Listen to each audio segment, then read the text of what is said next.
So the whole issue of coal mining is more an issue related to energy security in this country, you will agree, and energy is totally linked with growth and development in this country.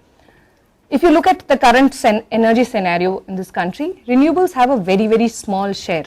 Coal is supposed to be the cheapest source of energy today. Why is coal cheap? The reason why coal is cheap source of energy is, there is a reason for that. Highly subsidized. You get land at throwaway prices to establish mines and thermal power plants in this country. There is no cost whatsoever for there's no social cost, for example. What is the cost of displacement that you pay to these people? What is the cost for the loss of the ecological balance of that region? What is the cost of loss of environment? Those people out there, they've got, like in any country, if a church is brought down, a temple is brought down, there's a war, right? The forests which are mined have, the tribals have spiritual, they're very spiritually connected to those forests. You destroy all their gods, their beliefs, their faith, their spiritual connect. What is the cost that you pay to them for that? You don't pay. So because you don't take in a lot of factors, coal becomes a cheap source of energy. So it becomes the easiest way. So you want 60% of your energy is produced from coal. Now coal is a finite resource. Okay, forget what Greenpeace is saying, but coal is something that will finish on earth. You agree with that, right? It's a fossil fuel that will ultimately finish. It won't be there indefinitely for you to produce energy with.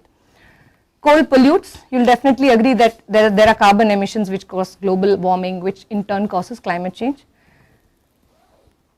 The other angle to this whole energy insecurity, the problem in India is that the energy issue in India is not, the energy insecurity in this country is not because there is no energy. If you look at transmission, in India when energy is produced, it's uploaded to the centralized grid and then it's distributed. Okay, in this whole process of uploading it to the centralized grid and distributing it, you lose a lot of energy, So the average loss of energy in this country by transmission and distribution loss is 42%, whereas the world best practice average is 5%. So it's like a bucket which has got lots of holes. You keep pouring water into this, the water is going, but you will not plug the holes. You want to continuously pour water into it, say we need more water, we need water.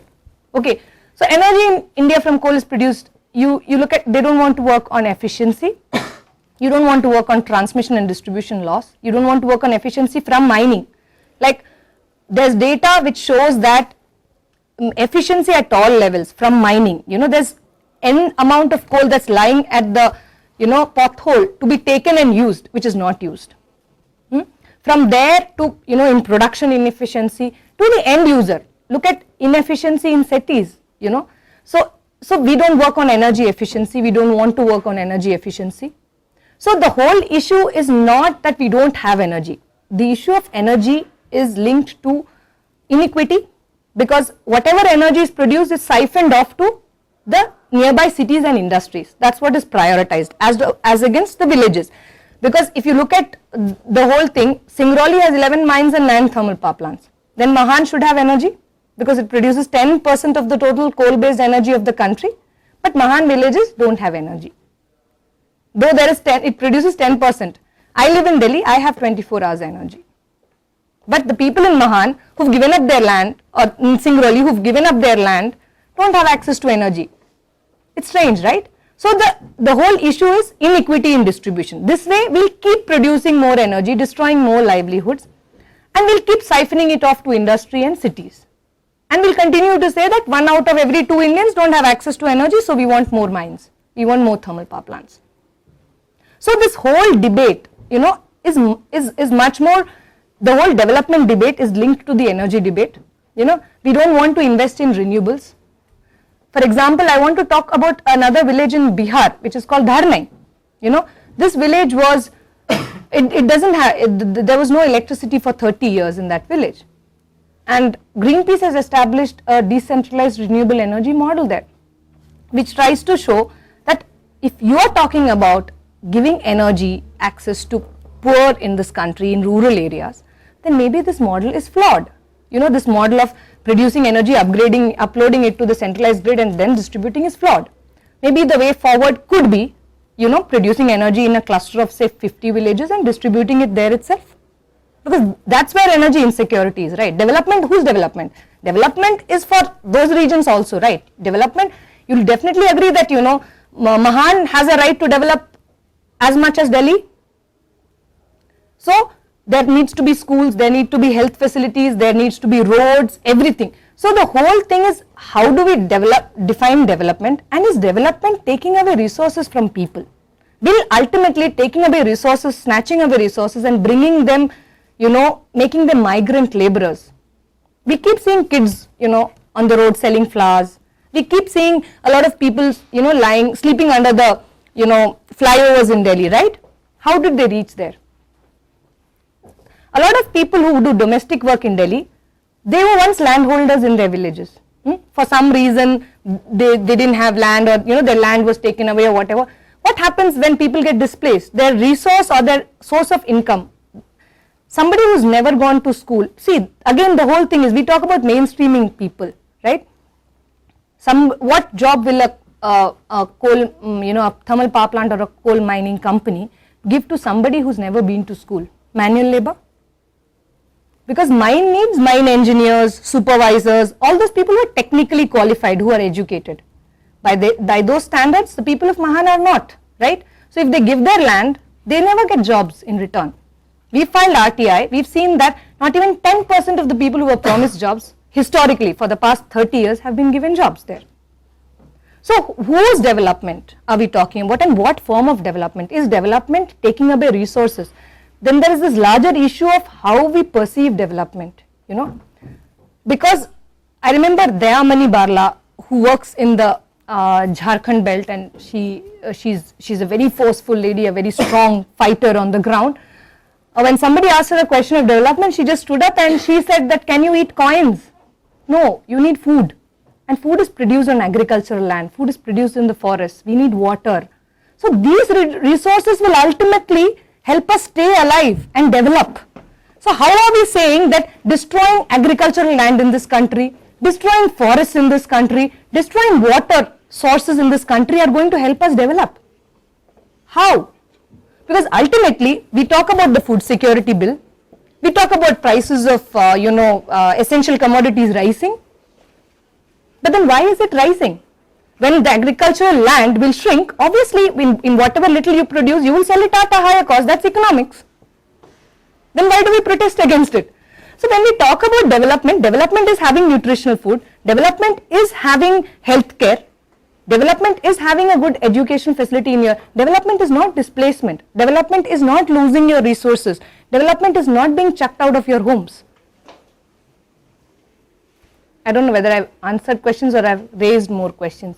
But the whole development itself, is as a concept is very debatable, because if development was so easy, if industries come in and it will generate development, it would have been very easy. It would have actually been very easy. And Singrauli for me would have been one of the most developed regions of the country with so much industry there. So development is really not what we understand. And whose development? Are we talking about Tata's development, Jindal's development, Reliance's development, so that they can make more money and invest in another mine, and then make more money and invest in another industry? And when we talk about development, we talk about the GDP growth of this country, right? We say 1% GDP growth is huge development. But why don't we talk about the human development index of this country, which is abysmal, which is pathetic? Where do we stand on maternal mortality? Where do we stand on, female feticide? Where do we stand on, malnutrition in this country? Isn't development having good health, having good nutritional food? Isn't development mothers not dying during their delivery? Isn't development, girls not being killed because they are girls? So the whole thing of, development itself is something that we need to understand. Development is not, the development of, development is not indicative of the GDP, because the GDP has the growth of all the corporates of this country is also added on to the GDP. So your GDP will keep growing. but that's not the money that's going to the tribals of this country. That's not the money that's coming to you and me. So the thing is that there is gross inequality in this country. And when we talk about development, we should talk about development of marginalized communities, whether it's Dalits or tribals in this country, whose the only way to develop them would be to let them have their resources. Like, how can you develop if you're thrown out of your house? You don't have a house, you don't have a roof above your head, and then where is your development? So, you know, it's a big thing, because, you know, I keep thinking about this when I go to Mahan. It's like, you know, you're displaced, and then there is no, like, you're fighting against this wall, which is like, oh, people are coming to develop you.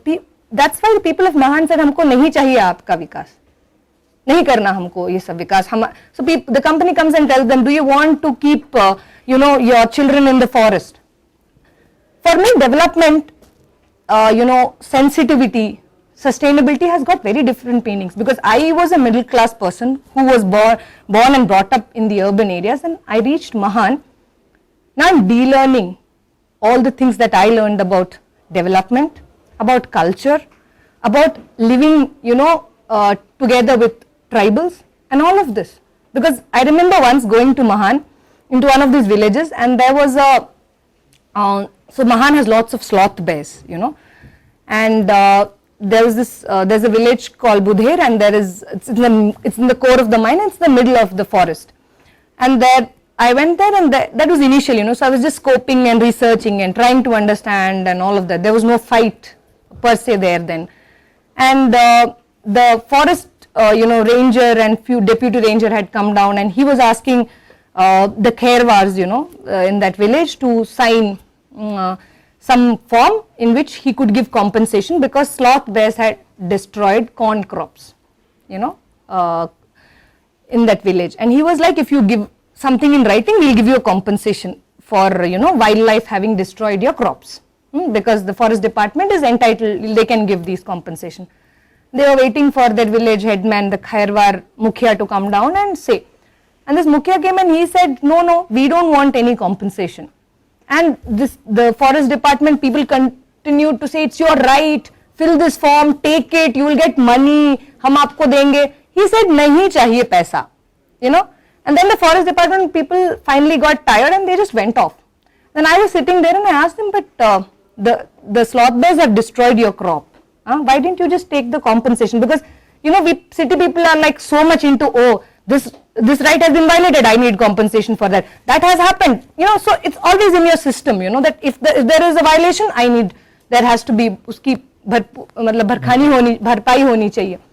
So they said, this person said that we don't want compensation, because, you know, not me, but ages ago, my forefathers encroached into this forest. This was their home, you know. He said, ye unka ghar tha. This was their home. We encroached, and we started cultivating and staying here. Today we cultivate enough. Let them also have, and we'll also have. So the thing is, as somebody who goes from here, you can never, like, for me, development is attaining that form of, you know, like, will we be able to coexist with nature like that? Wherein we are so coexistent that you really feel that it is the sloth bear's right to come and destroy my hard-earned crop. So they live at a totally different plane. And then we talk about mainstreaming tribals in this country. We talk about, you know, development. When our own concepts of development, our own understanding of, you know, development is so flawed, actually. So every day is a new learning for us in Mahan.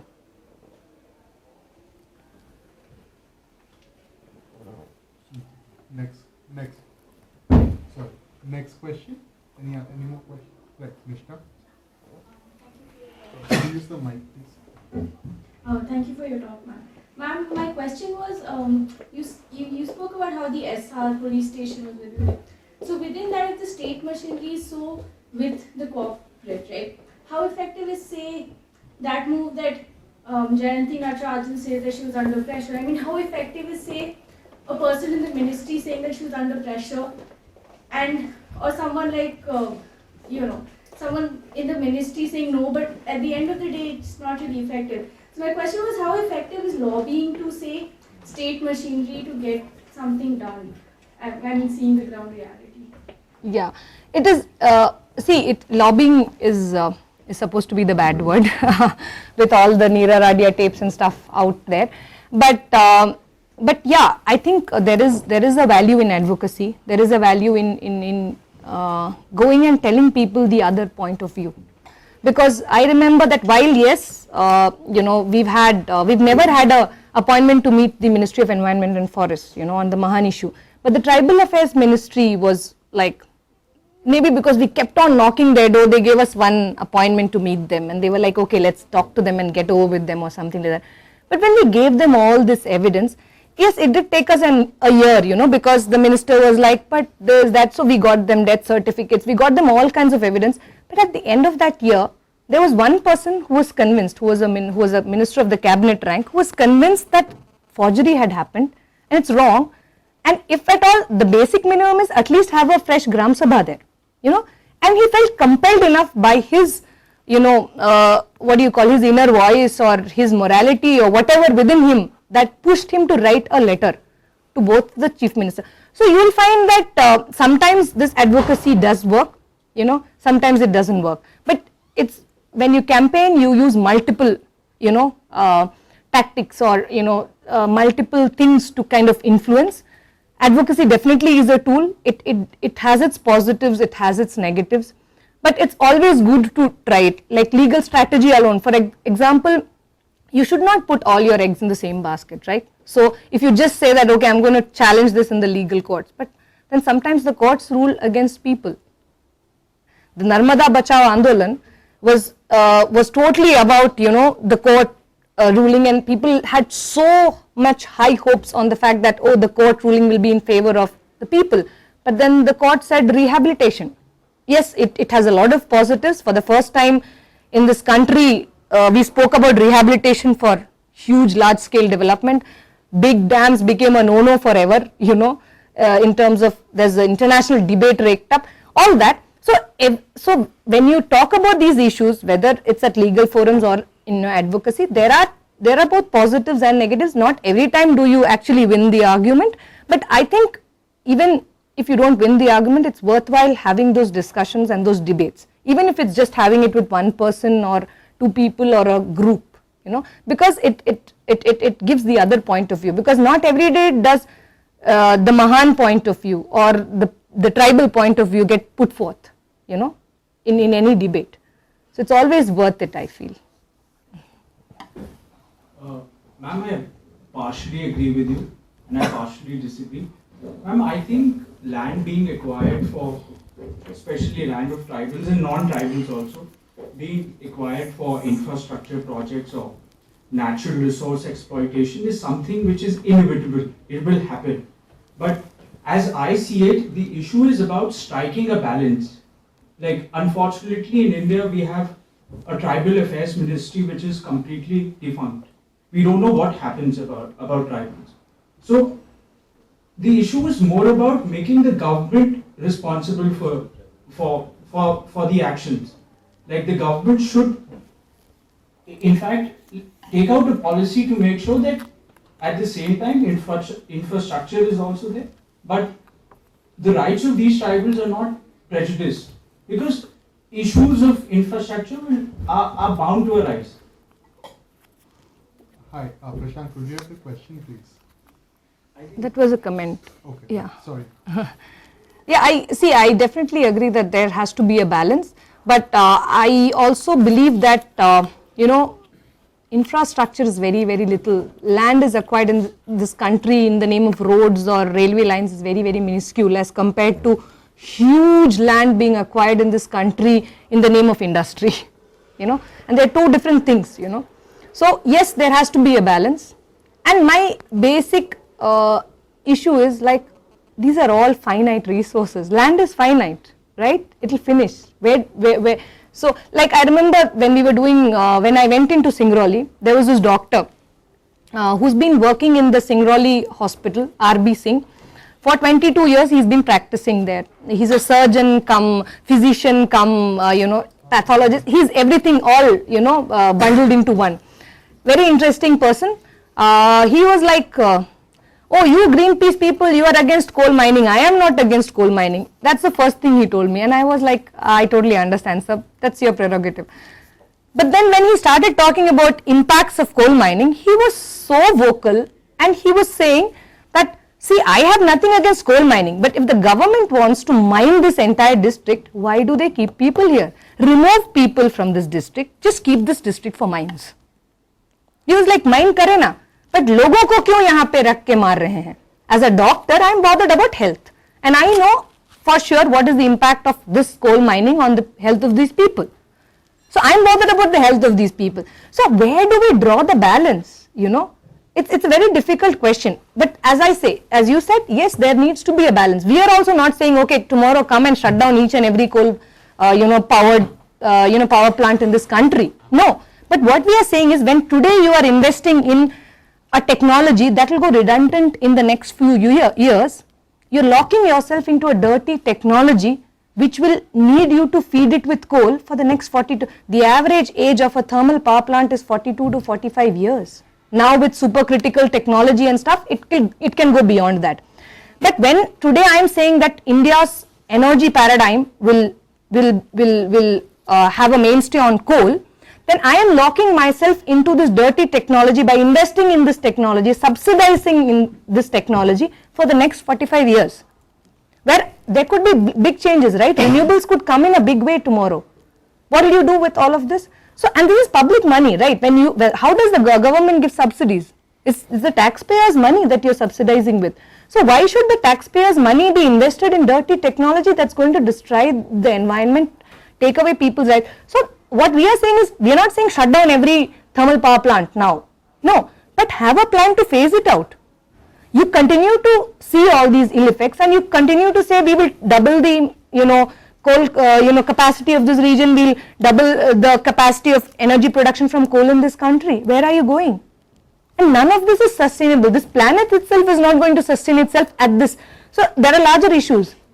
Consumerism, the way the urban class lives its life. We all know. Can we live like the US, like the European countries? Will we ever be able to produce energy at that scale and live like that? No, you cannot. That's not sustainable. It's going to end. It's going to end in some years or decades time. This is going to end. So where will you find that kind of energy? Where will you get it from? Coal is finite. Nuclear, uranium is finite resource, right? So why are you basing yourself on methods that are not sustainable in the long run? We don't have another planet to go to, at least not yet. So we have to live on this planet. We have to save this for us and our future generations. So there definitely needs to a balance, and a balance, I think right now the balance is totally skewed against the planet, against the environment, against communities.